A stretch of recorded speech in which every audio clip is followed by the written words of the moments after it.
सुनिए डॉक्टर श्याम सुंदर पराशर जी की अद्भुत कथा। आज की इस कथा में आप लोगों को शिशुपाल जी की कथा सुनाई जाएगी। तो देखिए इस कथा में किस प्रकार भगवान कृष्ण शिशुपाल का अंत करते हैं।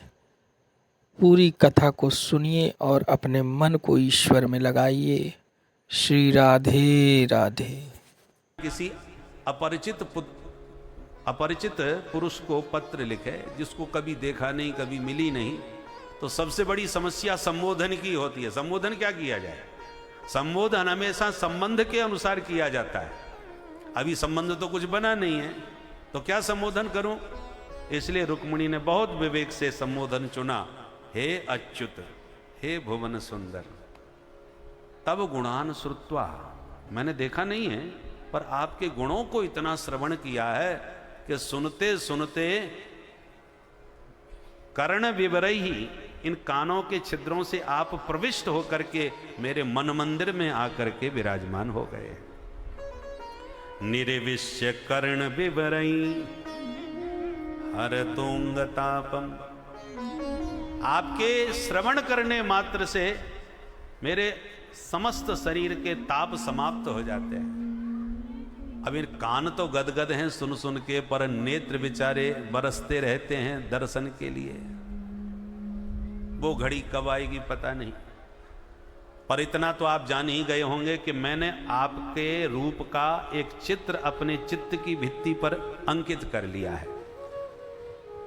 सुन सुन के ही कल्पना में आपका चित्र बना लिया है कि आप संभवतः ऐसे लगते होंगे गत चित्रपम में। अब मुझे लगता है कि विश्व में कोई भी आपके समान तो सुंदरी नहीं हो सकती। का त्वा मुकुंद महती कुलशील रूप, विद्या वयो द्रविण धाम विरात्म तुल्यम। विद्या में, रूप में, बपू में, सौंदर्य में कोई आपकी समानता नहीं कर सकती। फिर भी मैंने आपको अपना पति मान लिया है। अब आप सोच रहे हो ये कौन बाबरी है, देखा नहीं, मिली नहीं, बात नहीं, और पत्र लिख दिया और पति भी मान लिया। तो सरकार ये त्वरा हमें इसलिए करनी पड़ी है क्योंकि चित्त पर आप विराजमान हैं और पानी ग्रहण करने कोई दूसरा परसों आ रहा है। तो शेर के भागों को गीदड़ उठा करके न ले जाए महाराज। इसलिए आपको सावधान कर रही हूं कि शीघ्र आइए और समय से पहले मेरा पानी ग्रहण करके मुझे ले जाइए। पर एक बात और बताई देती हूं कि मेरे भाई सबके सब आपके भयंकर विरोध में खड़े हैं। तो ऐसा भी मत करना कि घर में आके भाइयों की मार पिटाई करके फिर मुझे ले जाओ। लड़ाई झगड़ा बंधु बांधवों का बद बिल्कुल नहीं होना चाहिए, परंतु उसके बिना बात कैसे बने उसका भी उपाय मैंने ढूंढ लिया है। अंतःपुरांतर चरी मनि हत्य बंधून, त्वामुदवहे कथमिति प्रमदाम्युपायम। पूर्वेद्युरस्ति महती कुलदेवी यात्रा, यस्याम बहिर्नववधू गिरिजामुपेया। महाराज, अनिहत्य बंधून, बंधु बांधवों की हत्या किए बिना बिना लड़ाई झगड़े के यदि बात बनेगी तो एक ही उपाय है कि गिरिजा पूजन के लिए मैं विवाह से पूर्व नववधू बन करके जाऊंगी और उसी गिरिजा पूजन के उस गिरिजा घर में, मंदिर में आप मुझे मिल जाइए तो झगड़ा भी कोई नहीं होगा और बड़े आनंद से बात बन जाएगी। किंतु यदि समय पर आप मंदिर में भी मुझे नहीं मिले तो जान लीजिए शत जन्म भी स्यात्, तुम्हें पाने के लिए भले ही मुझे 100 जन्म लेने पड़े, पर विवाह मेरा होगा तो केवल आपके साथ ही, अन्य किसी का मैं वर्ण कदापि नहीं कर सकती इस जीवन में। आपकी रुक्मिणी। ब्राह्मण ने पूरा पत्र सुना दिया। सुन करके माधव मुस्कुराए और बोले, पंडित जी बिल्कुल यही हालत हमारे मन की भी है। ब्राह्मण ने चौंकते हुए पूछा, आप भी सुना दो आपके मन की हालत क्या है। भगवान बोले, तथा अहमपि तच्चित्तो निद्राम च न लभे निशि। मैंने भी रुक्मिणी के सौंदर्य की इतनी महिमा सुनी है कि ब्राह्मण देवता कई दिनों से तो रात रात भर जागरण हो रहा है, नींद ही नहीं आती। निद्राम च न लभे निशि। और मैं ये भी जानता हूं कि वो हमको पसंद तो करती हैं, परंतु उसके भाई विरोध कर रहे हैं, इसलिए कुछ बोल नहीं पा रही। पर जब तक उनकी तरफ से कोई संकेत ना मिले तब तक मैं भी तो कुछ नहीं कर सकता। ब्राह्मण ने कहा तो देर किस बात की महाराज, पत्र ले तो आया मैं। भगवान बोले तो अब देर हम कहां कर रहे हैं, चलो। तुरंत रथ तैयार किया और 4 घोड़े छांटे, वायु वेग से उड़ने वाले, सुग्रीव, मेघ पुष्प, बलाहक और सैव्य। ये चारों घोड़े भगवान ने रथ में नियुक्त करके ब्राह्मण को भी बैठाया और जो रथ को दौड़ाया कि दाऊ दादा ने देख लिया, अरे कन्हैया कहां चले भैया, तब तक तो रथ गायब, उड़ गया। दाऊ दादा चिंता में पड़ गए, भाई बिना कुछ बताइए कहां चला गया। अब बड़े भाई है ना, तो छोटे भाई का थोड़ा ध्यान रखते हैं।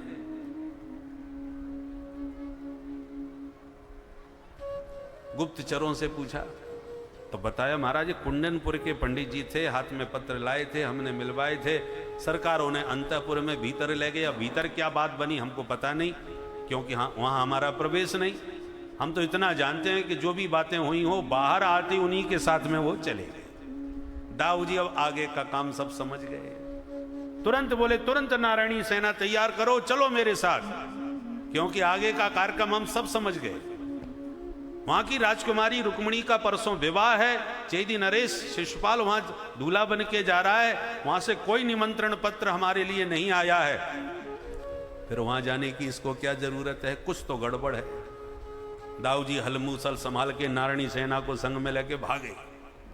उधर प्रातःकाल होते होते गोविंद का रथ पहुंच गया कुंडनपुर में। ब्राह्मण से कहा, विप्रदेव जाइए, रुक्मिणी को समझाइए, हम मंदिर में तैयार मिलेंगे। पंडित जी बड़े प्रसन्नता में डंडा घुमाते घुमाते रुक्मिणी के भवन की ओर चल दिए।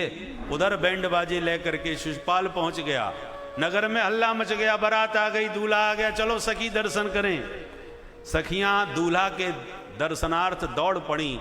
उधर रुक्मिणी बिचारी, जिसका एक एक क्षण युग के समान बीत रहा है, देवी देवता सुमरने लगी, हे भोले बाबा, मैंने बहुत सोमवार के व्रत किए हैं, बहुत रुद्राभिषेक किए हैं, आज मेरे समस्त शुभ कर्मों का मुझे फल प्रदान कर दीजिए। दुर्भगायान में धाता नानुकूलो महेश्वर, देवी वा विमुखा गौरी, रुद्राणी गिरिजा सती। हे गौरी मैया, हे ज्ञान वापी के भोलेनाथ, मुझ पर कृपा करो, मेरा मनोरथ पूर्ण करो।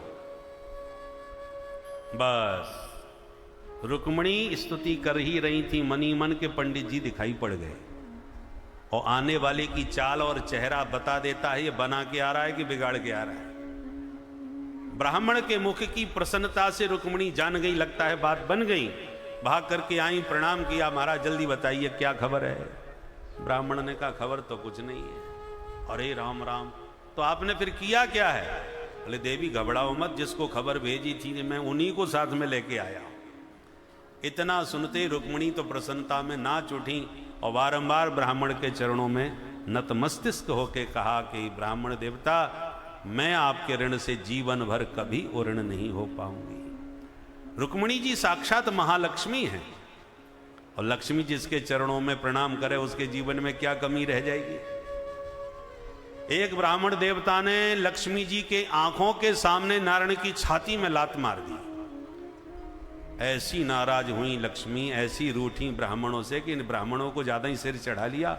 मेरे प्रियतम को मेरी आंखों के सामने लात कैसे मारी? मेरा भी नाम लक्ष्मी नहीं, जिन ब्राह्मणों को भिखारी नहीं बना दिया। ब्राह्मणों से रूठ करके लक्ष्मी जी भाग गई। ब्राह्मण बेचारे भिक्षुक हो गए, प्रसिद्धि हो गई, ब्राह्मण को धन केवल भिक्षा, भिक्षुक बन गए ब्राह्मण बेचारे। पर आज ब्राह्मण देवता ने रुक्मिणी का पत्र भाग करके गोविंद को दिया और गोविंद को ला के रुक्मिणी से मिलवाने में पूरी भूमिका निभाई। तब से लक्ष्मी जी ब्राह्मणों के चरणों में नतमस्तक होकर के उनकी ऋणियां बन गईं और तब से ब्राह्मणों के ऊपर भरपूर लक्ष्मी जी की कृपा बरस रही है। आप लोग देख ही रहे हो महाराज। वो लक्ष्मी नारायण भगवान की, तब से ब्राह्मण सब चकाचक हैं। चाहे जितना आरक्षण करो, चाहे जितने तुम सुविधाएं दो, परंतु ब्राह्मणों की मेधा की बराबरी कोई नहीं कर सकता। आज भी महाराज बड़े बड़े IAS अधिकारी बन के बैठे ही हैं। बोलो राधे राधे। तो भरपूर कृपा है। रुक्मिणी ने अलौकिक श्रृंगार किया, सखियों को साथ में लिया और चल पड़ी प्रसन्नता में देवी मां को मनाने के लिए गिरिजा मंदिर। उधर गुप्तचर विभाग ने शिशुपाल को सूचना दी, महाराज सावधान। क्या हो गया भाई? आपके विवाह में खतरा। कैसा खतरा? बोले हमने अभी अभी नगर के बाहर द्वारकाधीश कृष्ण को देखा है और हमें यह पता है कि कन्या पक्ष ने उसे बुलाया नहीं है।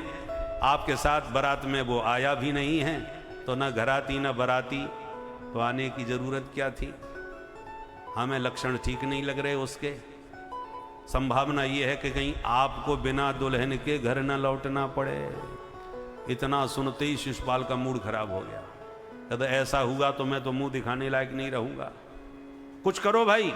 बराती बोले आप निश्चिंत रहो महाराज, हम सब देख लेंगे। दौड़ करके बरातियों ने भी घेर लिया मंदिर को चारों ओर से सुरक्षा में, और मंदिर के भीतर रुक्मिणी जी बड़े प्रेम से गिरिजा मैया को मना रही हैं, मंत्र जप रही हैं। इस मंत्र का जाप करने से कन्या का शीघ्र विवाह होता है, सुंदर वर की प्राप्ति होती है। कौन सा मंत्र है? ध्यान से सुनिए। नमस्ते त्वाम्बिके भीक्षणम स्वसंतान युतां शिवां भूयात् पतिर्मे भगवान कृष्णस्तदनुमोदता।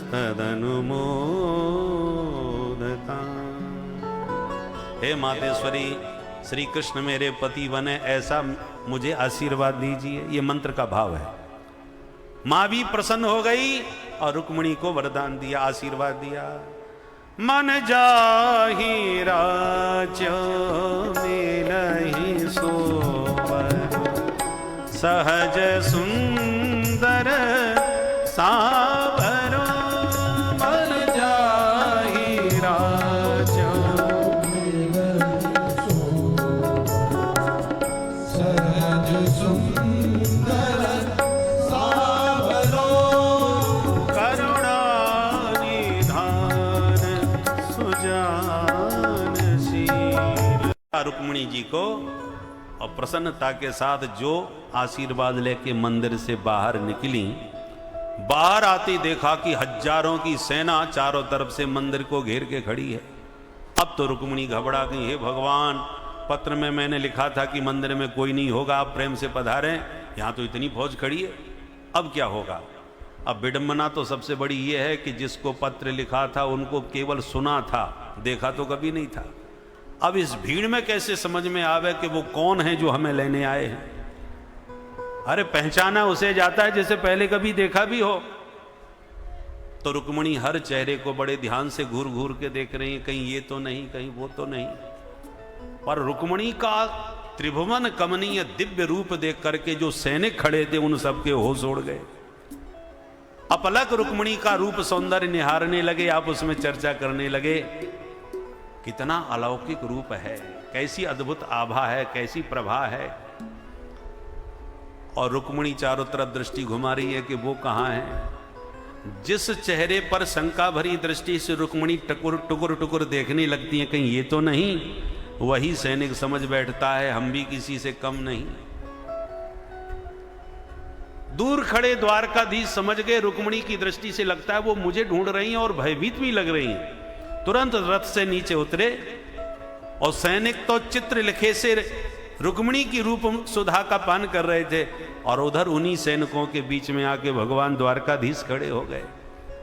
रुक्मिणी हर चेहरे को देखती जा रही थी एक एक करके। अचानक जो द्वारकाधीश से आंख टकराई, आंखें चार हुई, भगवान ने मुस्कुरा के तुरंत हाथ हिला दिया, घबराओ मत, हम ही हैं। जो हाथ हिलाते मुस्कुराते माधव पर दृष्टि पड़ी, रुक्मिणी एक दृष्टि में पहचान गई, निश्चित रूप से पक्के यही मेरे द्वारकानाथ हैं। पहचानते ही रुक्मिणी के मुख का भय भाग गया और मंद मुस्कान मुख कमल पर छा गई। और मुस्कुराती हुई रुक्मिणी को देखकर सैनिकों के बचे खुचे होश भी समाप्त हो गए। भगवान उन सबके बीच में से निकल के रुक्मिणी के पास पहुंच गए, हाथ पकड़ के अपने रथ की ओर ले जाने लगे और सैनिक भौचक्के से देखे जा रहे, वाह वाह चाल देखो कितनी प्यारी है, गजगामिनी है, हंसगामिनी है। और भगवान ने हाथ पकड़ के अपने रथ में भी बैठा लिया। सैनिक बोले, वाह वाह रथ भी तो देखो क्या कमाल का है, एकदम सोने से जगमगा रहा है। दूसरा कहता है, रथ को छोड़ घोड़े नहीं देख रहा, कितने सुंदर उच्च श्रवा के समान हैदराबादी घोड़े हैं। भगवान रुक्मिणी को बैठा के स्वयं बैठ गए और चाबुक घुमाया, घोड़े हवा में उड़ गए। सैनिक बोले, वो देखो रथ कैसा दौड़ा चला जा रहा है, घोड़ों की चाल भी देखो क्या मतवाली है। दूर तक रथ निकल गया, तब धीरे धीरे सैनिकों को होश आया। आप उसमें बोले, ये तो सब ठीक है, पर अपन क्यों खड़े हैं भाई? एक बोला, मुझे समझ में आई, अरे हम लोग सब रुक्मिणी की रखवाली के लिए भेजे गए थे ना। हाँ बिल्कुल ठीक कहा भाई, तो रुक्मिणी किधर है? जो रुक्मिणी की सखियां खड़ी थी वो हंस करके बोली, तुम सब भांग पी के चले थे क्या? रुक्मिणी तो वो गई उनके साथ। तब होश आया, अरे ले गो पकड़ो पकड़ो, भागो भागो। पीछा करते हुए बोले, ए भगोड़े कहां भागता है, खड़ा रहे, चिल्लाने लगे। भगवान ने तुरंत रथ मोड़ लिया और युद्ध के लिए तैयार खड़े हो गए। सैनिकों ने कहा, घेर लो, जिंदा न जाने पावे। आज पहली बार अकेला हमारे घेरे में आया है। तब तक आवाज आई, बोल द्वारिकाधीश की।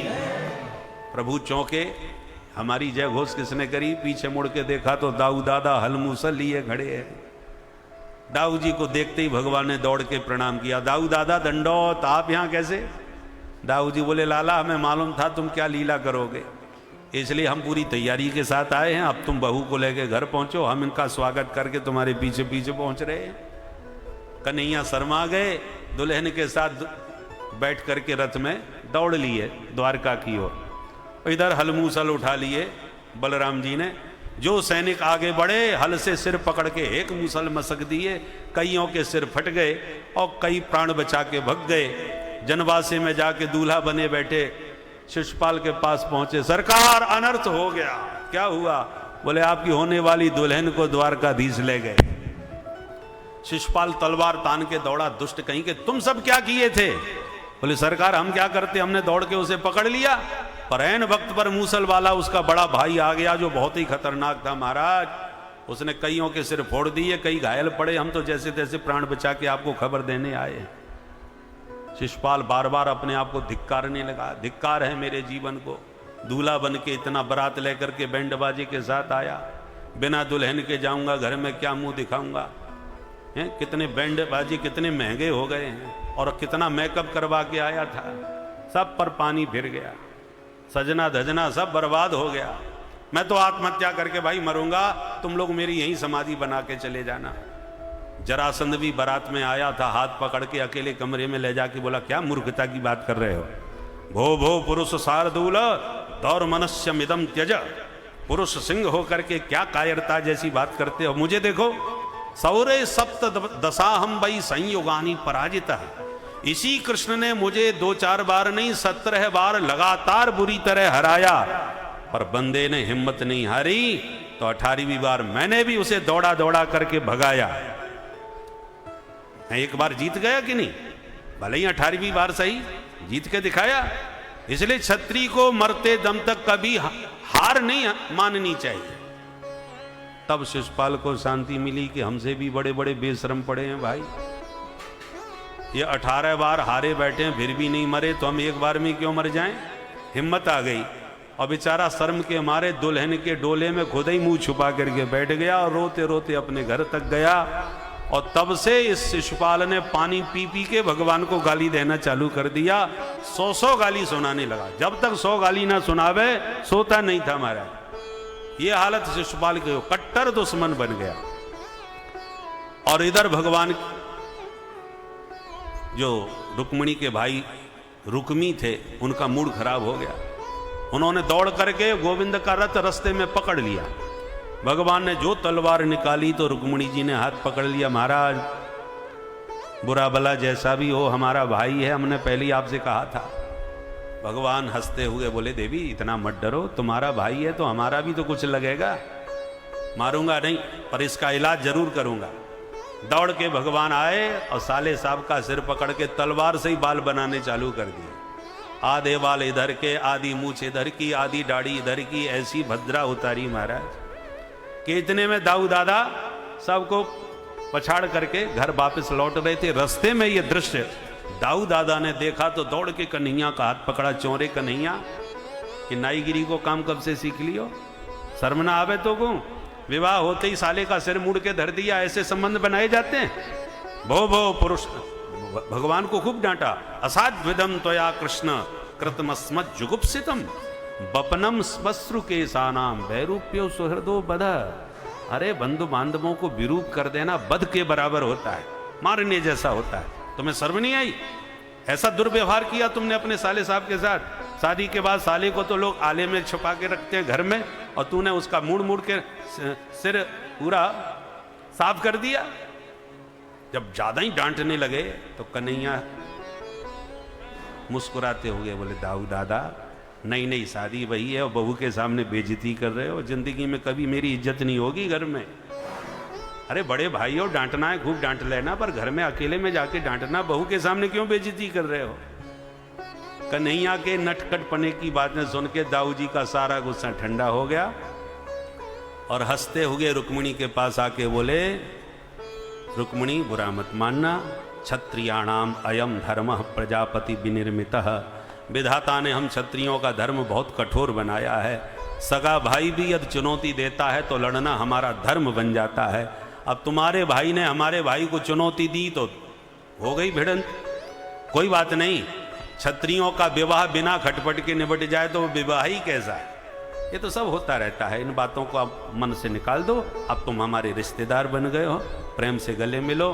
देखो बड़ों की यही भूमिका होती है। शादी विवाह में कदाचित कोई खटपट हो जाए तो दाऊ जी ने बड़प्पन दिखा गया, ये नहीं पूछा कि गलती किसी की है किसकी है, आते ही कन्हैया पर बरसना चालू कर दिया, तुमने बहुत गलत काम किया, ऐसा किया।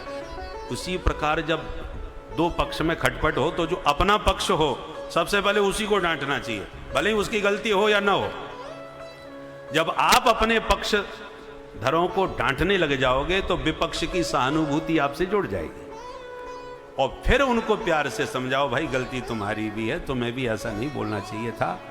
दाऊ जी ने बिल्कुल वैसा ही व्यवहार किया, कन्हैया को डांटा और फिर रुक्मिणी को भी समझाया और फिर रुक्मी को भी समझा दिया। देखो भाई रुक्मी, तुम जानते हो क्षत्रिय धर्म है, तुमने चुनौती दी तो उसने भी चुनौती तुम्हारी स्वीकार करी। अब जो होना था हो गया, अब रिश्तेदार बन करके प्रेम से गले मिलो और प्यार से समझा बुझा के दाऊ दादा ने उसको विदा कर दिया। पर उसकी ऐसी भद्रा उतार चुके थे भगवान, शकल दिखाने लायक छोड़ी नहीं, इसलिए जिंदगी में वो कभी अपने घर लौट के नहीं गया। एक भोजकट नाम का नया शहर बसा दिया और हमेशा के लिए उसी शहर में ये बस गया, रहने लग गया। भगवान जब पहुंचे अपनी द्वारकापुरी, द्वारका वासियों को पता चला हमारे सरकार दूल्हा बन के दुल्हन को साथ में लेके आ रहे हैं, तब तो घर घर में मंगल महोत्सव मनने लगे, मंडप सजने लगे और दूल्हा दुल्हन का समस्त द्वारकावासी दिव्य स्वागत करते हुए मंगल गान करने लगे। अब आइए हम और आप भी भगवान के इस मंगलमय प्रथम विवाह का मंगल गीत गाएं, उसके बाद आगे की चर्चा करेंगे। बोलो रुक्मिणी रमण भगवान की, दुल्हा सरकार की। सारे नगर में धूम मची है, द्वारिका नगरी सजने लगी है, दूल्हा बने नंदला।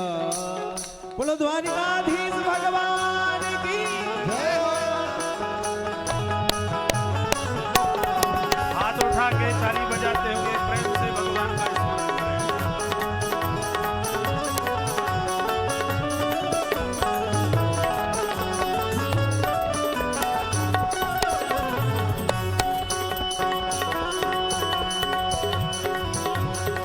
सारे नगर में धूम मची है, नगर में धूम मची है, द्वारिका नगरी सजने लगी है, द्वारिका नगरी सजने लगी है। दूल्हा बने हैं नंदलाल, दूल्हा बने हैं नंदलाल, जोड़ी का जवाब नहीं। दूल्हा बने हैं नंदलाल की जोड़ी का जवाब नहीं, के जोड़ी का जवाब नहीं, के जोड़ी का जवाब नहीं, जोड़ी का जवाब नहीं, की जोड़ी का जवाब नहीं, ओ की जोड़ी का जवाब नहीं, के जोड़ी का जवाब नहीं, की जोड़ी का जवाब नहीं, की जोड़ी का जवाब नहीं। दूल्हा बने हैं नंदलाल, दूल्हा बने हैं नंदलाल, जोड़ी का जवाब नहीं। दूल्हा बने हैं नंदलाल की जोड़ी का जवाब नहीं।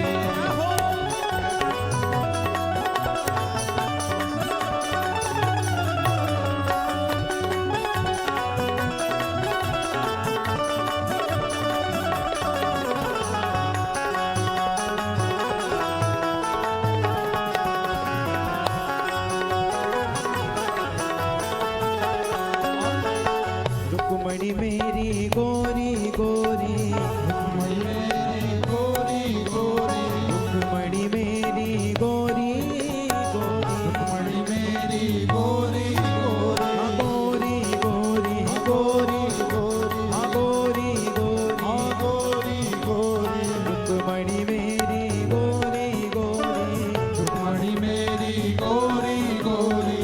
सावरे नंदलाल, सावरे नंदलाल, जोड़ी का जवाब नहीं। सावरे नंदलाल की जोड़ी का जवाब नहीं, के जोड़ी का जवाब नहीं, के जोड़ी का जवाब नहीं, की जोड़ी का जवाब नहीं, की जोड़ी का जवाब नहीं, की जोड़ी का जवाब नहीं, की जोड़ी का जवाब नहीं।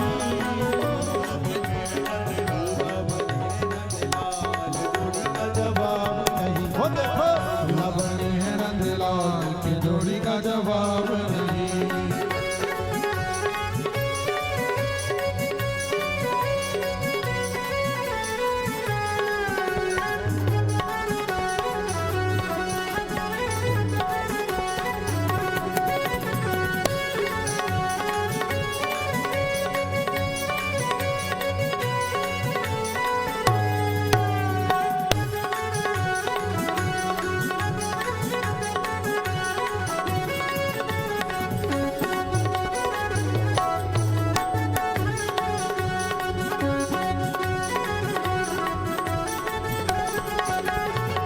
रुक्मणी मेरी महलों वाली, रुक्मणी मेरी महलों वाली, रुक्मणी मेरी महलों वाली, रुक्मणी मेरी महलों वाली, रुक्मणी मेरी महलों वाली, रुक्मणी मेरी महलों वाली, रुक्मणी रुक्मणी मेरी महलों वाली, मेरी महलों वाली। गाय चरावे नंदलाल, गाय चरावे नंदलाल, जोड़ी का जवाब नहीं। गाय चरावे नंदलाल की जोड़ी का जवाब नहीं, के जोड़ी का जवाब नहीं, के जोड़ी का जवाब नहीं, की जोड़ी का जवाब नहीं, की जोड़ी का जवाब नहीं। दूल्हा बने हैं नंदलाल, दूल्हा बने हैं नंदलाल, जोड़ी का जवाब नहीं। दूल्हा बने हैं नंदलाल की जोड़ी का जवाब नहीं। द्वारकाधीश भगवान की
कमरिया नंदलाल जोड़ी का जवाब नहीं।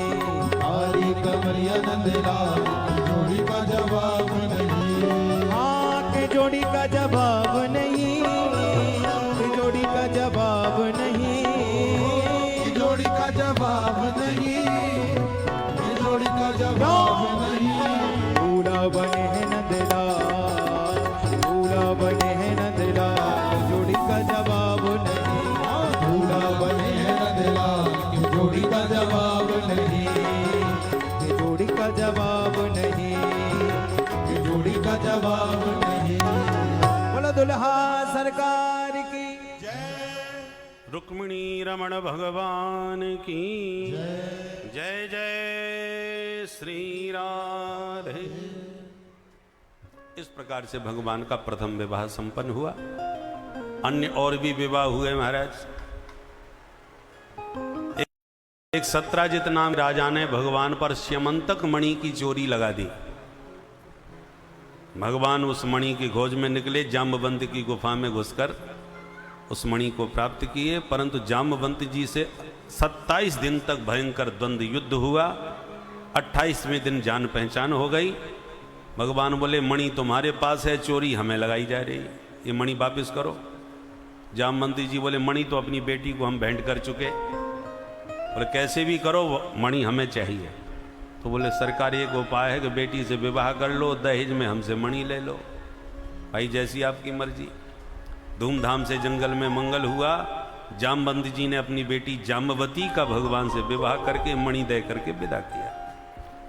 भगवान सभा में आके सत्राजित को बुला के पूरी कहानी सुना के मणि वापस लौटाते हुए बोले सुनो, तुम्हारे कारण हमारी बहुत बदनामी हुई, लोग हमें मणि चोर कहने लग गए। अब ये रही तुम्हारी मणि, साथ में लाए हैं प्रमाण पत्र, इनसे पूछो कि कहाँ थी मणि। सत्य का पता लगने पर सारी सभा ने सत्राजित को खूब गालियां दी। सत्राजित ने चरण पकड़ के कहा प्रभु अब तो मैं जिंदगी भर गाली खा के मर जाऊंगा, मुझे बचाओ। कैसे? बोले आप मेरी बेटी सत्यभामा से विवाह कर लोगे तो मैं ससुर बन जाऊंगा, फिर मुझे कोई गाली नहीं देगा। भाई जैसी आपकी मर्जी। तो तुरंत उसने अपनी बेटी सत्यभामा का विवाह भगवान से करके मणि भगवान को ही सौंप दिया। ऐसे इस मणि प्रसंग में 2 विवाह और हो गए। एक बार भगवान पांडवों से मिलने दिल्ली आए, द्वारका से, इंद्रप्रस्थ नगरी जिसका वर्तमान नाम दिल्ली, पांडवों का किला आज भी है दिल्ली में। तो भगवान अर्जुन के साथ जमुना पार घूमने निकल पड़े। तो जमुना तट पर एक कन्या तपस्या करती बैठी। अर्जुन ने पूछा देवी आपका परिचय? उसने परिचय दिया। अहम देवस्य सवितुः दुहिता पतिमिच्छति विष्णुं वरेण्यं वरदं तपः परममास्थिता। महाराज मैं सूर्य की पुत्री हूँ, कालिंदी मेरा नाम है और भगवान श्री हरि को पति बनाने के लिए तप कर रही हूँ। अर्जुन ने प्रभु की ओर देख के मुस्कुराते हुए परिचय दिया और भगवान ने तुरंत कालिंदी जी का पाणी ग्रहण कर लिया। ऐसे हुआ यह चौथा विवाह। जरा गिनते रहे ना। एक बिंद अनविंद नाम के 2 भाइयों की बहन थी मित्रविंदा, उज्जैन की राजकुमारी। भाइयों ने कहा बहन हम तुम्हारा विवाह दुर्योधन से करना चाहते हैं। बहन जी ने भी कह दिया ठीक है, मुझे कोई आपत्ति नहीं। तो स्वयंवर सभा हुई। उस सभा में भगवान भी विराजमान थे। बरमाला लेके स्वयंवर सभा में जैसी मित्रविंदा निकली तो दुर्योधन से पहले द्वारकाधीश दिखाई पड़ गए।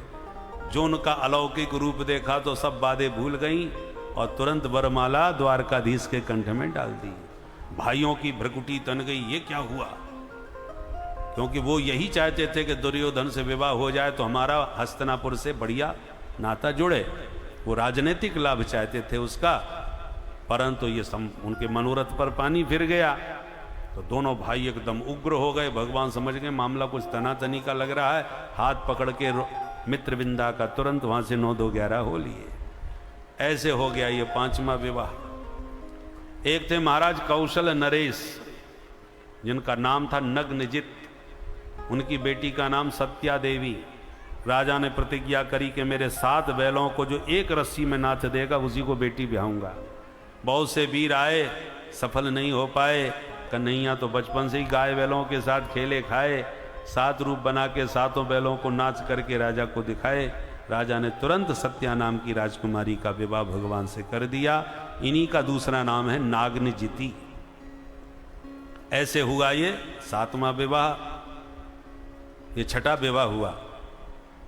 और एक बार भगवती श्रुति कीर्ति जो अपना संबंध भगवान से मानती थी पुत्र का, ये मेरा बेटा है, पर कहने से कोई बेटा थोड़ी बन जाएगा, इसलिए उन्होंने अपनी बेटी भद्रा नाम की राजकुमारी का विवाह करके उन्हें दामाद बना लिया। और दामाद का स्थान पुत्रवत ही होता है, ऐसा मान करके उन्होंने अपने वात्सल्य को पुष्ट किया। सो 7वां विवाह हो गया। और एक बार चक्र में घूमती हुई मछली का नीचे पानी में प्रतिबिंब देखकर भगवान ने बाण से लक्ष्य भेदन किया और लक्ष्मणा नाम की राजकुमारी से 8वां विवाह संपन्न किया। 8 विवाह तो अलग अलग हो गए, पर 16,100 विवाह एक ही मंडप में हो गए। ये कहाँ हो गए महाराज? बोले भौमासुर नाम का दैत्य था, कन्याओं का अपहरण करके जेल में डाले जा रहा था। संख्या पहुंच गई 16,100। प्राग ज्योतिषपुर का रहने वाला। भगवान को पता चला तो सवार्यो गरुड़ारूढ़ प्राग ज्योतिषपुरम ययौ। भगवान इसके नगर में प्रविष्ट हो गए गरुड़ पर आरूढ़ होकर सत्यभामा के साथ। पर इसके मुख्य द्वार पर 5 मुख वाला भयानक दैत्य प्रहरी बन के खड़ा था, नाम था मुर। भगवान पर इसने हमला किया। भगवान ने सुदर्शन से उस मुर के 5 सिर काट दिए। तब से प्रभु का नाम मुरारी हो गया। बोल मुरारी भगवान की। उसके बाद भीतर घुस करके भयंकर युद्ध भौमासुर से किया, सैन्य शक्ति के साथ उसका संहार किया और जेल खाने में जाके सभी कन्याओं को मुक्त किया। भगवान का रूप देखकर कन्याएं मुग्ध हो गईं और हाथ जोड़ के बोली, सरकार इस जेल की 4 दीवारी से तो हमें मुक्ति मिल गई, अब जाएं कहाँ? माता पिता हमारे जीवन की आशा छोड़ चुके होंगे और जब किसी को पता चलेगा हम इतने दिन जेल में रह के आई हैं तो कोई राजकुमार तो हमें स्वीकार करने वाला है नहीं, तो जाएं कहाँ? भगवान बोले, देवी हो दुखी मत हो, जिसके सारे दरवाजे बंद हो जाएं उसके लिए मेरे घर का दरवाजा खुला रहता है। तब तो सभी कन्याओं ने भगवान को ही आत्मसमर्पण कर दिया। विधिवत भगवान ने सबसे विवाह किया। दिव्य द्वारका में लाके भव्य भवनों का निर्माण करके निवास दिया। और इस प्रकार भगवान के पूरे विवाह कितने हो गए? 16,108। ये द्वारकाधीश के ठाठ। समय पा करके प्रत्येक रानी से 10-10 बेटा हुए और एक बिटिया भाई। अब बेटे कितने हुए उसकी संख्या आप घर में जा करके लगा लेना। बच्चों की संख्या हो गई 1,61,080। इतना बड़ा परिवार। और धीरे धीरे फिर बच्चे सयाने हो गए, बच्चों के विवाह हो गए, फिर बच्चों के बच्चे हो गए, नाती पोते हो गए। और देखते देखते फिर एक दिन वो आया कि भगवान के अपने निज परिवार की संख्या 56 करोड़ में पहुंच गई। सुखदेव जी कहते हैं 56 करोड़ की संख्या क्या, यदुवंशी परिवार भगवान का था। और हम लोग आजकल कहते हैं जनसंख्या बहुत बढ़ गई। नारा चला दिया, हम 2 हमारे 2। अब उसमें भी संशोधन करने लगे, हम 2 हमारा 1, बस बहुत है, बेटा हो चाहे बेटी। अच्छी बात है।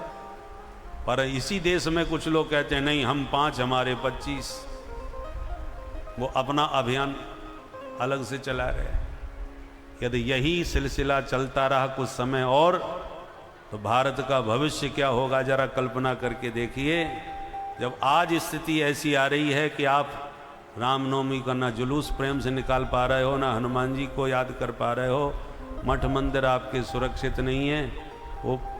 और यदि ये सिलसिला बहुत दिन और चला तो आज अपने ही देश में हम और आप सुरक्षित नहीं रह पाएंगे, क्योंकि एक लय दे के एक ही तो हमारे पास देश है, हैं? कहाँ जाएंगे आप भाग करके? इसलिए इन सब विषयों पर विचार करके भारत के भाग्य विधाताओं को शीघ्र ही इस विषय पर कोई निर्णय लेना चाहिए। बोल भारत माता की। और इतने बड़े विशाल परिवार में माधव मुस्कुराते हुए सदा मस्त रहते हैं। नाम ही मुकुंद है, मुखे कुंद सम हासा, जिसका मुख कुंद कली की तरह हमेशा खिला रहे। ऐसे मुकुंद भगवान सदा प्रसन्न चित्त रहते हैं।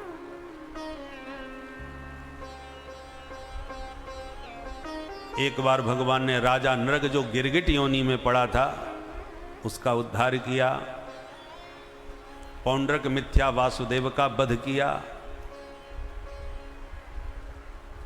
अनेक असुर जो राक्षस थे राजा के भेष में यत्र तत्र राज्य कर रहे थे, उन सबको भगवान ने चुन चुन करके समाप्त किया, क्योंकि प्रभु का अवतार पृथ्वी का भार उतारने के लिए ही हुआ था।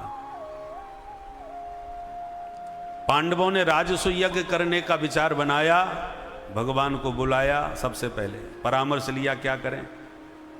बोले क्यों, क्या बाधा पड़ रही है। बोले महाराज सबने स्वीकृति दी, राजसूय यज्ञ वही कर सकता है जिसको सब राजाओं की स्वीकृति प्राप्त हो। सबने स्वीकृति दे दी महाराज, पर जरासंध नहीं दे रहा।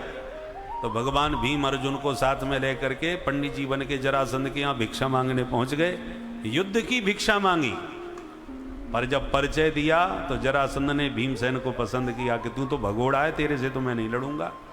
पर हाँ, भीमस्तुल्य बलो मम, भीमसेन के साथ युद्ध हुआ। प्रभु का संकेत पा करके जरासंध को भीमसेन ने बीच में से चीर दिया। जरासंध का वध भीमसेन के हाथों हुआ। उसके जेल खाने में 20,800 राजा बंदी बने पड़े थे, भगवान ने उन सबको मुक्ति दिलाई। अब धूमधाम से राजसूय यज्ञ पांडवों का प्रारंभ हुआ। इंद्रप्रस्थ में प्रश्न खड़ा हुआ, प्रथम पूजन किसका किया जाए इस महायज्ञ में। तो सहदेव ने कहा मेरी दृष्टि से तो द्वारकाधीश भगवान कृष्ण ही प्रथम पूजन के पात्र हैं। पितामह भीष्म ने भी अनुमोदन किया, बिल्कुल ठीक कहा आपने। तो सभी ने करतल ध्वनि से प्रस्ताव पारित कर दिया। पर पांडव जैसे ही प्रभु का हाथ पकड़ के ले जाने लगे उस उच्च सिंहासन पर बैठाने को, सोई शिशुपाल एकदम तिलमिला के खड़ा हो गया। ये वही श्रीमान जी हैं कि दूल्हा बन के हम गए और दुल्हन लेके ये चले गए, आज मैं नहीं छोड़ूंगा। सो जो गालियों की बौछार भगवान पर करी, ईशो दुरत्यय काल इति सत्यवती श्रुति। मैं सभा से पूछना चाहता हूं किस आधार पर आप इस ग्वारिया को प्रथम पूजन का पात्र मानते हैं। अपशब्दों का प्रयोग किया तो पांडव मारने को खड़े हो गए। तो शिशुपाल के समर्थन में भी अनेकों राजा उठ खड़े हो गए तलवार तान के। प्रभु समझ गए विश्व युद्ध छिड़ने वाला है, क्योंकि विश्व की महाशक्तियां सब एक साथ यहां बैठी हैं। अभी दो भागों में बदल जाएंगे, मेरे कारण महासंग्राम हो ठीक नहीं। भगवान ने पांडवों को इशारा किया, भैया आप लोग सब शांत बैठ जाओ। परंतु सरकार हमारे घर में आपका कोई अपमान करे ये हम बर्दाश्त नहीं करेंगे। पांडव तिल मिला रहे थे और उधर शिशुपाल के समर्थक भी उग्र होते जा रहे थे। नहीं नहीं, भारत में अभिव्यक्ति की आजादी होनी चाहिए। चेदी नरेश को भी अपनी बात खुल करके कहने का पूर्ण अधिकार है, कौन रोक सकता है। तो भगवान को लगा ये तो मामला बहुत बिगड़ रहा है। भगवान बोले सुनो सुनो, झगड़ा कोई मत करो, ये हमारी बुआ का लड़का है, इसके नाते मेरा भाई है, हम ममेरे फुफेरे भाई हैं। तो अब जो भी निर्णय होगा हम दोनों भाइयों के बीच में होता रहेगा, आप लोग बीच में कोई तीसरा ना आवे। हम दोनों के बीच द्विपक्षीय वार्ता होने दो, तीसरे पक्ष की हमें अपेक्षा नहीं है, हम आप उसमें निपट लेंगे। और जैसे भगवान का वचन मान के पांडव बैठ गए तो शिशुपाल के समर्थक भी शांत बैठ गए। शिशुपाल की हिम्मत और बढ़ गई, गाली पर गाली बकता गया, गोविंद शांति से सुनते गए, लाइन खींचते गए। जहां 100 गाली पूरी हुई, भगवान बोले सावधान शिशुपाल, तुम्हारी मां मेरी बुआ लगती है, बुआ को मैंने वचन दिया है तुम्हारे 100 अपराध क्षमा करूंगा, वो वचन मैंने निभाया, अब आगे मत बोलना। पर यह कहां रुकने वाला था। जहां 101 गाली हुई, शिरक्षुरांत चक्रेण जहारा पतितम रिपोह, भगवान का तुरंत दिव्य सुदर्शन चक्र अंगुली में प्रकट हुआ और एक झटके में शिशुपाल की गर्दन काट करके दूर फेंक दी। एक प्रकाश निकला शिशुपाल के शरीर से जो भगवान के चरणों में विलीन हो गया। अब तो जितने भी शिशुपाल समर्थक राजा थे सब हक्के बक्के भौचक्के से रह गए। इशारे में बोले गड़बड़ करेंगे तो यही हालत अपनी भी हो सकती है, बोलो मत भैया, शांत रहो, इसमें इसी में भलाई है। इस समय भयंकर मूड खराब है उनका, कुछ नहीं हो सकता। सब शांत सन्नाटे में बैठे रह गए, एक शब्द भी किसी ने अपनी मुंह से नहीं निकाला विरोध में। और भगवान ने विश्व समुदाय को भारत का संदेश दिया कि हम भारतवासी शांति प्रिय लोग हैं, वसुधैव कुटुंबकम की भावना रखते हैं, सर्वे भवन्तु सुखिनः का उद्घोष करते हैं, विश्व के कल्याण की गर्जना करते हैं। किंतु इसका मतलब ये नहीं हम कायर हैं। सज्जनता का अर्थ ये नहीं होता कि हम निर्बल हैं। भगवान ने 100 गाली सुन के अपनी सहिष्णुता का, सज्जनता का, सहनशीलता का पूरा परिचय दिया, परंतु जब अतिशय सज्जनता लोगों की दृष्टि में कायरता लगने लगती है, ये तो कायर है, तब भगवान ने कहा, हमारे ऋषियों ने दूसरा भी सूत्र समझाया है, सठे साठ्यम समाचरित। जो सज्जनता की भाषा नहीं समझते, उन सठों को सठता की भाषा से ही समझाना चाहिए। हम शांति के गीत गा रहे हैं, संदेश भेज रहे हैं, उधर से आतंकवादी आ रहे हैं। कब तक चलता है ये सिलसिला? जब हमने भी भीतर घुस के थप्पड़ मारना चालू किया तो अब उधर से भी भाषा बदल गई, व्यवहार बदल गए।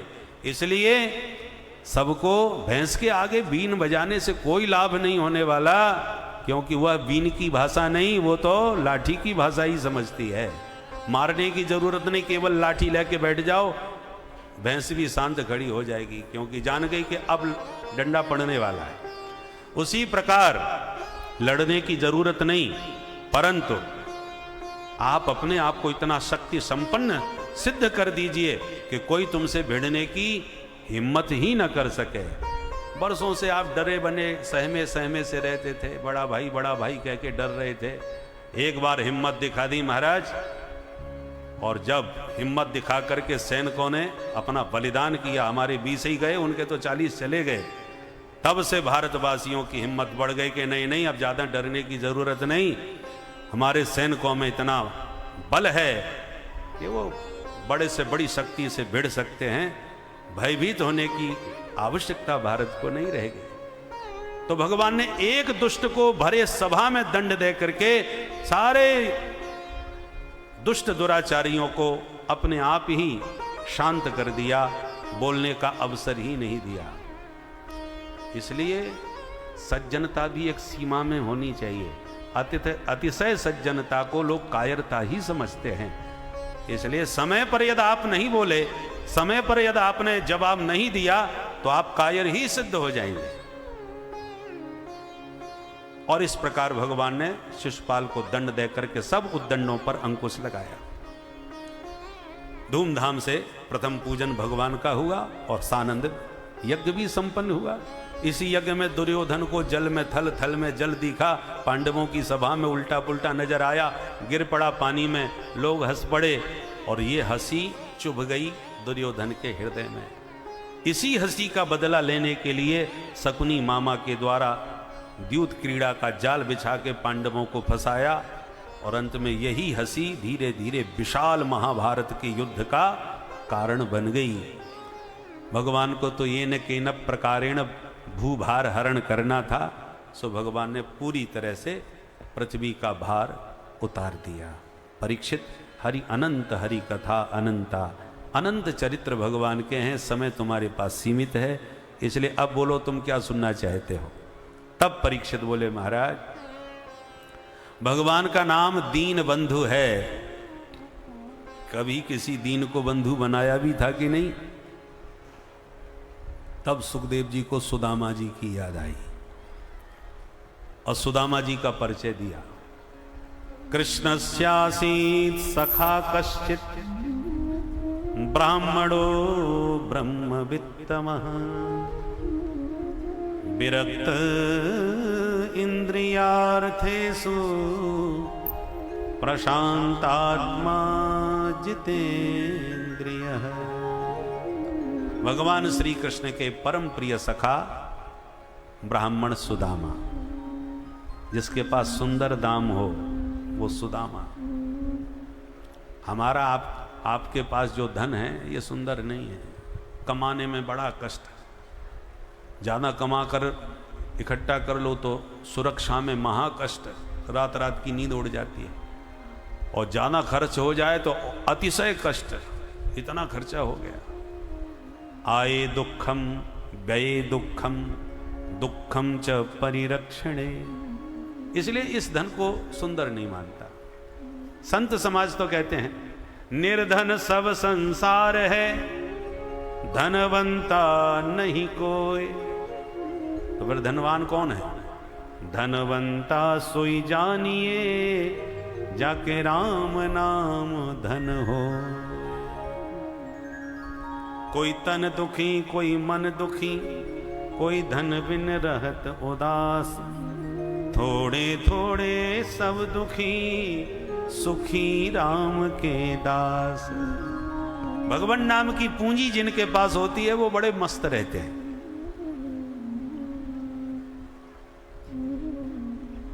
सुदामा जी भगवान नाम के धनी हैं, दुनिया का धन बिल्कुल नहीं है। और संसार में जब संसार का धन न हो तो लोग उसे देखना भी पसंद नहीं करते, उस पर दृष्टि भी नहीं डालते। सुदामा जी भजन में मस्त रहते हैं, दुनियादारी से कोई मतलब भी नहीं। आज सुशीला को अचानक एक संत के मुख से सुनने में आया कि तुम्हारे स्वामी के सखा द्वारकानाथ भगवान कृष्ण हैं और फिर भी तुम्हारे घर की ये दशा है। उसे सुन के विश्वास नहीं हुआ। एक दिन अपने स्वामी से पूछ बैठी, ननु ब्रह्मन भगवत सखा साक्षात् श्रियः पति, ब्रह्मण्यस्य शरण्यस्य भगवान सात्वतर्षभ। स्वामी मैंने सुना है द्वारकानाथ कृष्ण आपके मित्र हैं, क्या ये सत्य है? सुशीला के वचन पर चौंक गए सुदामा। अरे ब्राह्मणी तुझे किसने बताया? बोले जिसने भी बताया, पर बात सच है कि झूठ? मुस्कुरा के सुदामा जी बोले बात तो बिल्कुल सच है देवी, हम गुरुकुल में साथ साथ पढ़ा करते थे। सुशीला बोली धन्य है महाराज, श्री कृष्ण आपके द्वारकाधीश मित्र हैं, सहपाठी हैं, और आज तक आपने मुझे भी नहीं बताया। देखिए सुदामा जी का स्वभाव कितना विचित्र है। कल्पना कीजिए मुख्यमंत्री आपके सहपाठी रहे होते तो क्या यह संभव है कि यह बात आप किसी से न कहते?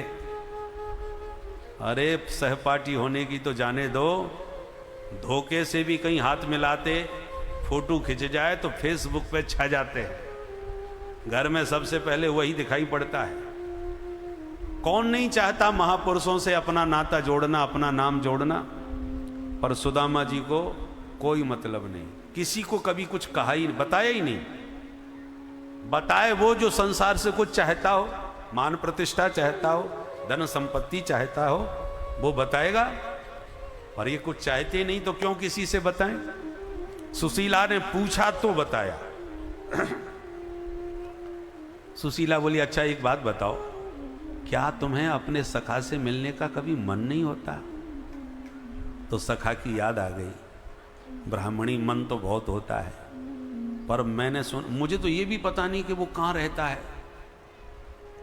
पहले तो मथुरा में रहता था, आजकल हमने सुना है मथुरा में वो नहीं रहता, कहीं और बस गया है। सुशीला बोली पर मुझे सब पता है, मैं बताऊं। आस्ते धुना द्वारवत्याम, अधुना द्वारवत्याम आस्ते।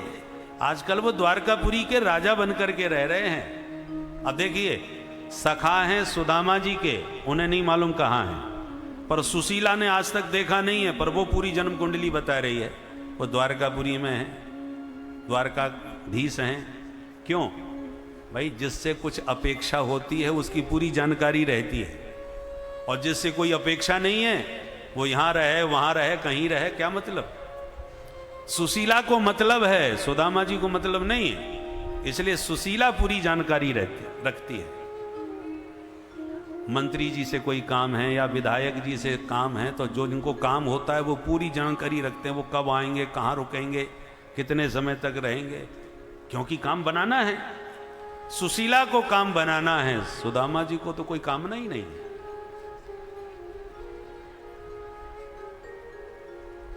वो द्वारकाधीश है, बोले हाँ राजा हैं बहुत बड़े। मेरी प्रार्थना है सरकार, एक बार आप जाकर के केवल उनके दर्शन करे आओ। मुझे विश्वास है उनके दर्शन से ही हमारे जीवन का संपूर्ण दारिद्र्य दूर हो जाएगा। सुदामा जी के मन में अब मिलन की प्रबल उत्कंठा बलवती हो गई। मन में सोचा, मन मिलने का मन तो कई दिनों से हो रहा था, परंतु मैं सोच रहा था न जाने कहाँ होंगे और ये ब्राह्मणी जाने देगी कि नहीं। पर जब ब्राह्मणी स्वयं बोल रही है चले जाओ, तो इसका मतलब ठाकुर जी मुझे याद कर रहे हैं, मुझे बुला रहे हैं, तो अब चूकना नहीं चाहिए। अच्छा ब्राह्मणी तू कहती है तो चला जाऊं, और ये बता क्या लेके जाऊं, मेरे पास घर में तो कुछ दिख नहीं रहा, खाली हाथ थोड़ी जाया जाएगा। ब्राह्मणी ने कहा चिंता न करो, व्यवस्था मैं बनाऊंगी। तुरंत 4 घर में जाकर के सुशीला ब्राह्मणी एक एक मुट्ठी चावल मांग लाई।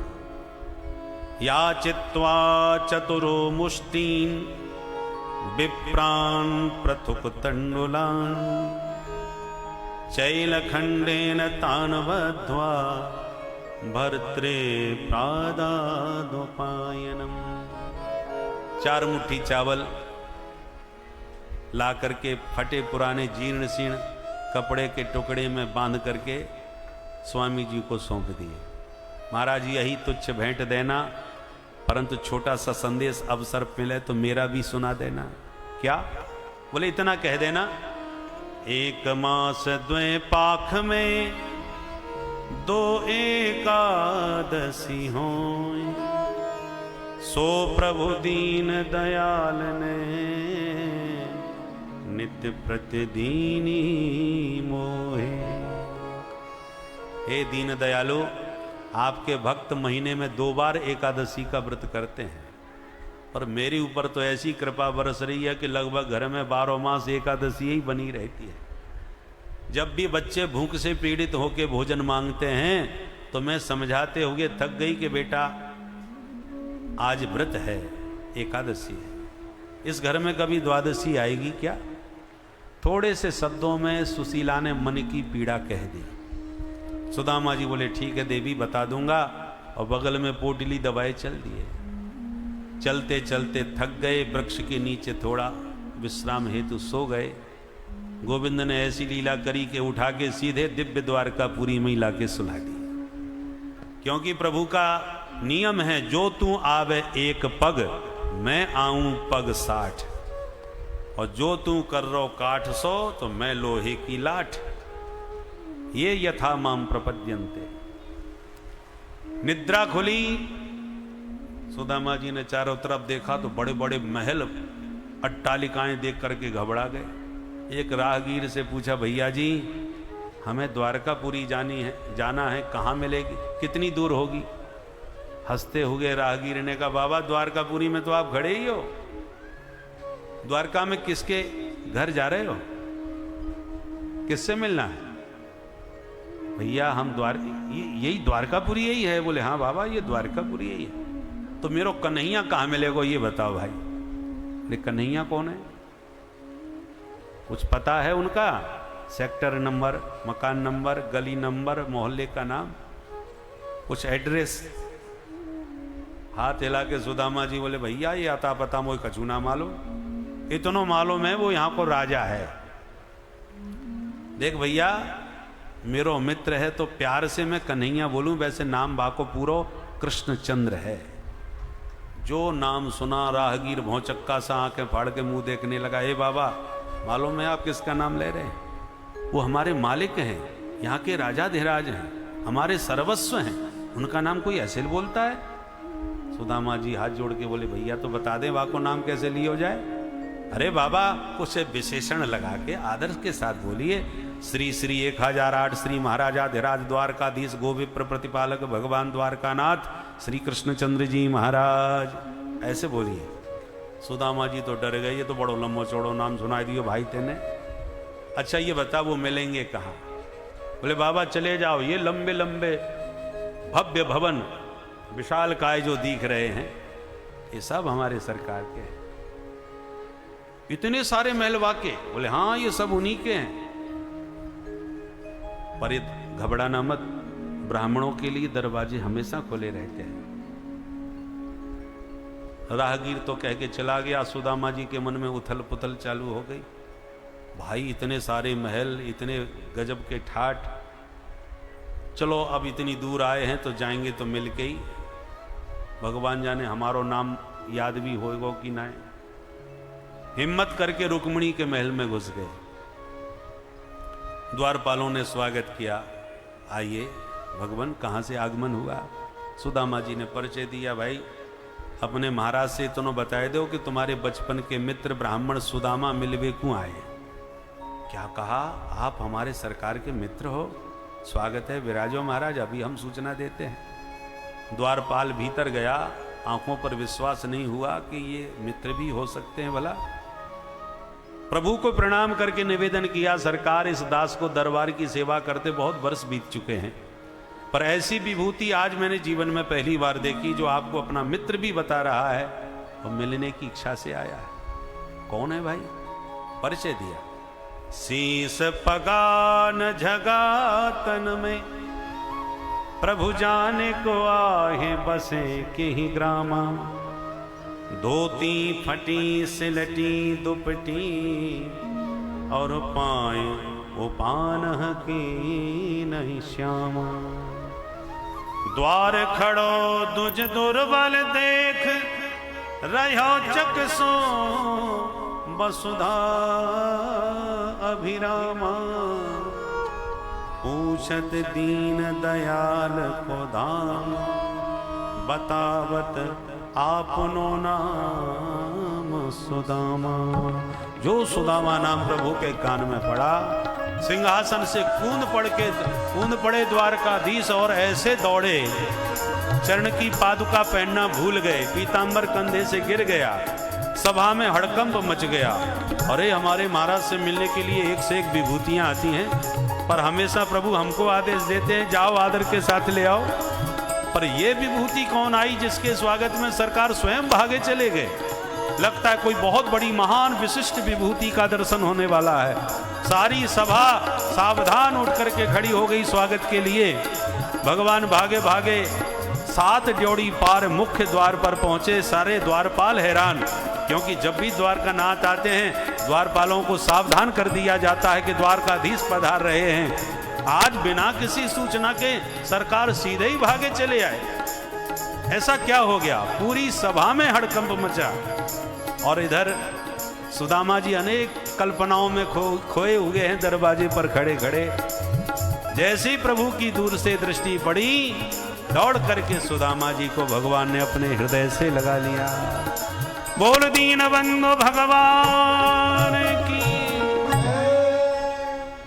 दोनों मित्र एक दूसरे के कंठ लग करके इतने आनंद मग्न हो गए कि किसी को भी शरीर का भान नहीं रहा।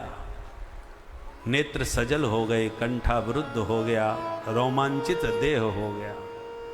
हाथ पकड़ के भगवान प्रेम में डूबे सुदामा जी को भवन के भीतर लाए और अपने निज सिंहासन पर लाके बैठा दिए और चरणों में स्वयं विराजमान होकर के रुक्मिणी को इशारा किया, जल्दी जल लेके आओ, चरण धोने हैं।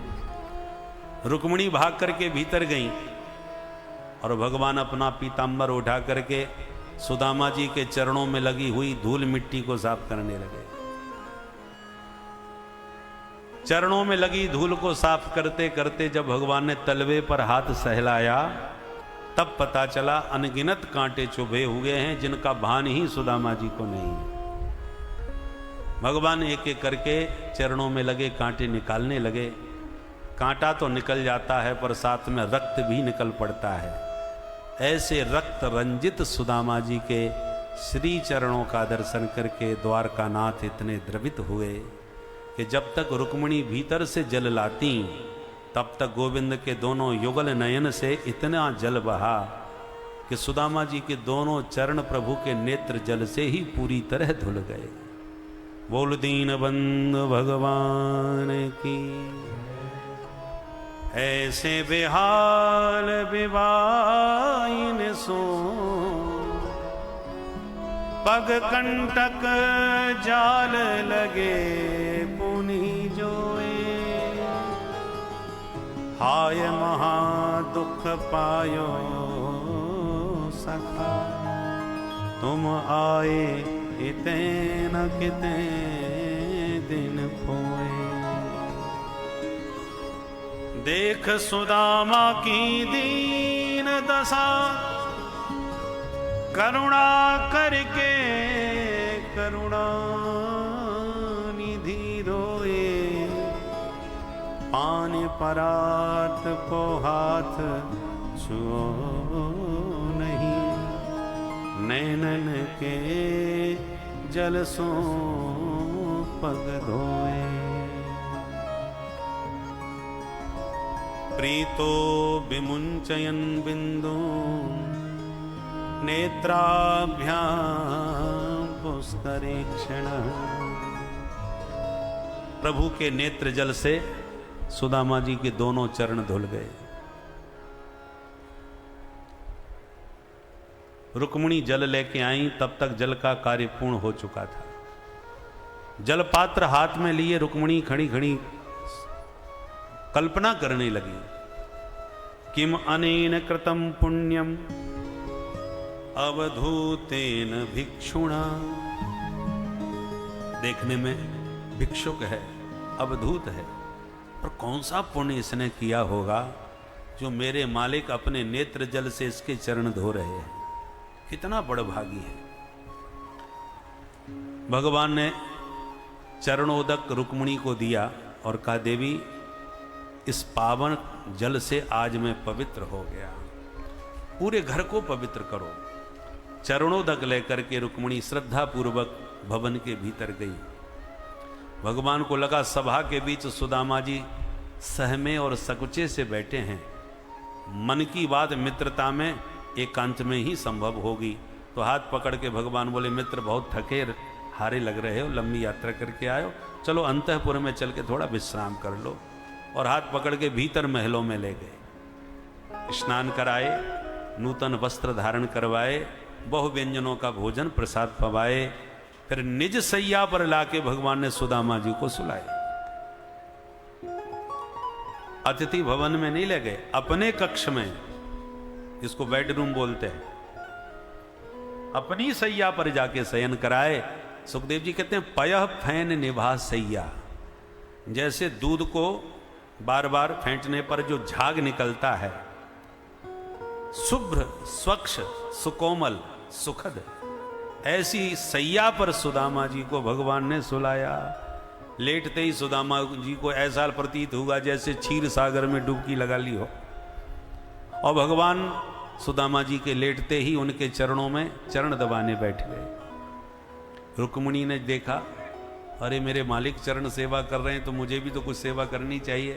पंखा लेके आई और सिर की ओर खड़े होकर के धीरे धीरे पंखा करने लगी, हवा करने लगी। सुखदेव जी कहते हैं, परीक्षित कौन कहेगा कि सुदामा दरिद्र है? साक्षात महालक्ष्मी जिसके लिए पंखा झल रही हो, लक्ष्मी पति जिसके चरण दबा रहा हो, दुनिया में इससे बड़ा धनवान कौन हो सकता है? बोल दीन बंधु भगवान की। प्रभु ने अनुभव किया, बहुत देर हो गई पर मित्र कुछ बोल नहीं रहा, हिम्मत ही नहीं पड़ रही सुदामा जी की कुछ बोलने की। तो सुदामा का संकोच मिटाने के लिए प्रभु ने प्रश्न पूछ दिया, अपि ब्रह्मन् गुरुकुलात् भवता लब्ध दक्षिणा समावृत्तेन धर्मज्ञ भार्योढ़ा सदृशी नवा। मित्र, बहुत वर्षों के बाद आपके दर्शन भये हैं। पहले तो मुझे ये बताओ, तुमने विवाह किया कि नहीं? तुम्हें तुम्हारे अनुकूल कोई पत्नी प्राप्त हुई कि नहीं? भार्योढ़ा सदृशी नवा। इस प्रश्न पर मुस्कुरा गए सुदामा जी और इशारे में बोले, भैया कन्हैया, तो कोई यहाँ के अलावा कोई पूछने की बात ना मिली? मेरे विवाह की बड़ी चिंता है भाई। कन्हैया बोले, भाई चिंता तो है, क्योंकि तुम बचपन से ही बाबा बैरागियों की बातें बहुत करते थे विद्यालय में, तो कहीं बाबा जी यही तो ना बन गए? सुदामा जी बोले, ना कन्हैया, विवाह तो है गए, तेरी भाभी को नाम है सुशीला, ब्राह्मणी को जैसो ही नाम है वैसो ही स्वभाव है, बहुत सुशील स्वभाव की है, सो जीवन की गाड़ी आनंद से चल रही है। कन्हैया तू बोल, तेरो विवाह भयो कि ना है? कन्हैया बोले मित्र मेरी मत पूछो, अब घर में ही बैठे हो तो सब बताएंगे धीरे धीरे, पर पहले ही तुम बताओ, अकेले अकेले चुपचाप विवाह कर लियो, मोको सूचना तक ना दी। सुदामा जी शर्माते हुए बोले कन्हैया तू रहने दे भैया, तू को बुलावो, कोई हंसी खेल है। भगवान बोले चलो जाने दो, जो भयो सो भयो, पहले ये बताओ भाभी जी से कबू मेरी चर्चा भी करी। सुदामा जी बोले सांची कहूं कन्हैया, तेरी भाभी नहीं तेरे पास भेजो है। अच्छा तो भाभी जी के भेजवे ते आए हो, तब तो मेरी भाभी जी ने मेरे लिए तो कुछ ना कुछ जरूरी ही भेजा होगा। अब सुदामा जी घबराए, 4 घर के टूटे फूटे चावल मैं दिखाऊं तो कहा सोचेगा ये जन्म को दरिद्री कहा लेके आयो। सो पोटली बगल में और जोड़ से छुपाए ले, चिपकाए ले, हाथ जोड़ के बोले कन्हैया भैया हम पे का धरो जो तेरे तय कछु ला सके। भगवान बोले ऐसी बातें मत किया करो, मित्रता में अच्छी ना लगे ये बातें, लाए हो तो दो, नहीं तो कोई बात नहीं, तो मैं कछु ना लायो कन्हैया। हंसते हुए भगवान बोले लगता है मित्र बचपन की आदतें अभी भी सुधरी ना है तुम्हारी। का मतलब? बोले तुम्हें मालूम है एक बार हम दोनों भैया जंगल में गए थे गुरुकुल से, जब गुरु आज्ञा हुई थी समिधा लाने की। सुदामा जी बोले हाँ कन्हैया याद आ गई भैया, अरे उस दिन समिधा बीन करके खूब लकड़ी इकट्ठी करके सिर पर लेके जैसी चले कि जो भयंकर पानी बरसो भैया, दे पानी, पूरा जंगल पानी पानी से भर गयो, रास्ता भटक गए। और अंत तो गत्वा जब कोई रास्ता समझ में नहीं आया तो पूरी रात घने वृक्ष के नीचे भरी बरसात में ठिठुरते रहे, पूरी रात काटनी पड़ी। भगवान बोले तब तो तुम्हें सब कुछ याद है, ये भी याद होगा कि रात भर सर्दी में तुम्हारे दांत कितनी जोर से कटकटा रहे थे। सोई सुदामा जी समझ गए ये तो हमारी पोल पट्टी खोलवे वारो है भाई कछु। बचपन के विद्यार्थी बुढ़ापे में मिले तो बुढ़ापे में भी बचपना वापस आ जाता है, वो विद्यार्थी जीवन के प्रसंग याद आने लगते हैं। सुदामा जी ने तुरंत प्रसंग बदल दिया, अरे कन्हैया छोड़ इन बातों को भैया, वो विद्यार्थी जीवन के आनंद ही कछु और हों। पर ये बता गुरुजी हमसे कितना प्रेम करते थे, गुरुजी भी रात भर सोए नहीं उस दिन। भगवान बोले तो मित्र सच बताओ भाभी जी ने कछु ना भेजो। सुदामा जी बोले कन्हैया तू घुमा फिरा के फिर भाभी जी पे आ गया, अरे एक बार मैंने मना कर दी, तू आप बार बार काहे को पूछे। भगवान बोले इसलिए पूछ रहा हूं, मुझे ऐसा लग रहा है तुम मेरा स्वभाव भूल गए। याद दिला दूं, मैं पदार्थों का भूखा नहीं मित्र, मैं प्रेम का भूखा हूं। पत्रम पुष्पम फलम तोयम यो में भक्त्या प्रयक्षति तदहम भक्त्युपहृत मश्नामि प्रयतात्मना। भगवत गीता में और श्रीमद् भागवत में ज्यों का त्यों ये श्लोक है। भगवान कहते हैं पत्र से, पुष्प से, फल से और जल से भी मैं प्रसन्न हो जाता हूं, और शर्त यह है भक्त्या प्रयक्षति, भक्ति भाव से भरा हुआ तुम्हारा वह पत्र पुष्प फल हो, मैं बड़े प्यार से उसे ग्रहण करता हूं। सुदामा जी बोले तू लाख प्रवचन सुनाए दे, जब लाए कछु नाए तो दे कहां से। भगवान समझ गए अति संकोची हैं भाई।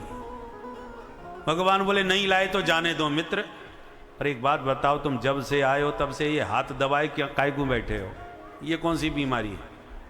सुदामा जी बोले बीमारी का जूना है, लंबी यात्रा पैदल चले हैं तो हाथ पैर में थोड़ा बहुत तो दर्द है ही जाए। भगवान बोले ओहो तो हम फालतू में इतनी देर